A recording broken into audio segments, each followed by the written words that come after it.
Diamond melees in Vanguard. They're by far the easiest camo category to unlock, but simultaneously the most frustrating because of how players play in this game.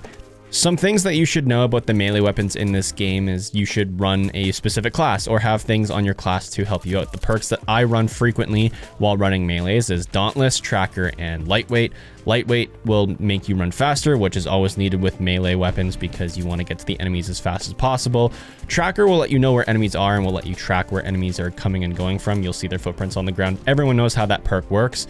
It'll just give you more intel on where enemies are. And then I run Dauntless, so piercing vision effects don't affect me at all, so enemies aren't getting easy kills at me. And if enemies are trying to suppress me with any weapon upgrades that they have on their weapons, none of those effects are going to take place, so you're not getting slowed down at all. I also like to run the stun grenade and the throwing knife. The stun grenade you actually need for camo challenges, which we'll get to in a little bit here, but the throwing knife will actually help you in specific situations where enemies are too far away for you to melee them, and it might just get you an extra kill here and there, and it will help with your double kill challenges, which we'll get into as well. And then your primary, you should always have your combat shield, and then your secondary, the combat knife. That way you can work on two weapons at once, and if you're running around with a knife, you have that shield on your back to help protect you as well.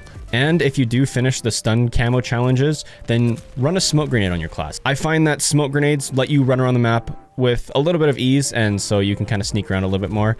And for the best game modes and maps to play on, obviously smaller maps are going to be more required for this camo challenge because you want to get up and close to enemies. You don't really want to be running through the open fields of, say, Desert Siege and get sniped before you can even get close to the enemies.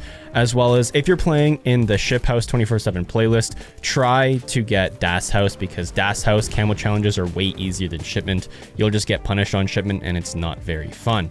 Let's go into the camo challenges now. There is 5 camo challenges, and that's really all there is for the melee weapons, but it's actually using the melee weapons and trying to get close to enemies that's where your issues are going to come from. Pack Tactics is the first camo category. This is 50 eliminations.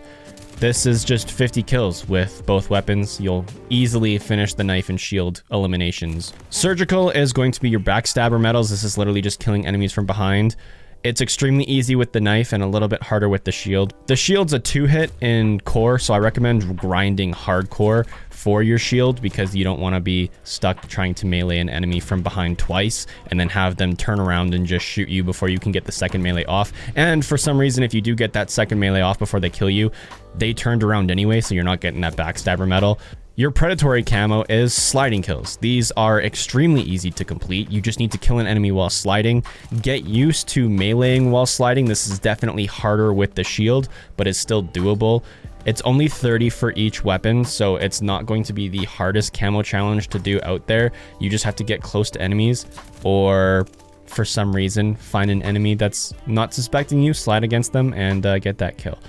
Also, you can combine sliding kills with backstabbers. That's what I tend to do, because if I'm sliding up to an enemy, odds are they have their back turned to me, so I'm focusing on sliding and not having to worry about them turning around and killing me. Reptilian is your double kill challenge. These are extremely easy to get with the FS fighting knife, but a little bit harder to get with the shield. However, there is a bug or some sort of glitch with tracking in this game. You can actually get double kills extremely easy in this game by using a throwing knife to kill one person and then shield bashing the second person as long as it's within quick succession.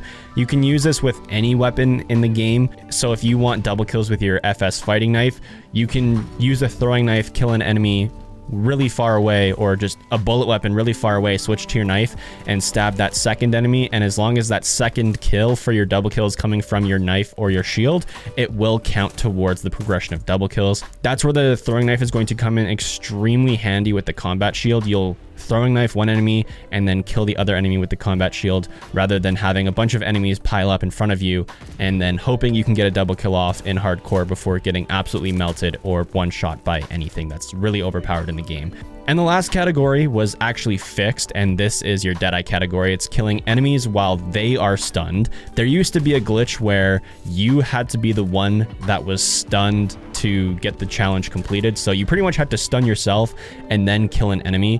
The challenge has been fixed now, so it's just the enemies themselves have to be stunned. But if you're noticing that for some reason the glitch comes back, make sure you stun yourself, get the shake it off medal or the shake it off prompt that comes up on screen. That's how you know you got that challenge before the glitch was patched, but now that the glitch is patched, you just have to stun the enemy and then you'll complete the camo challenge.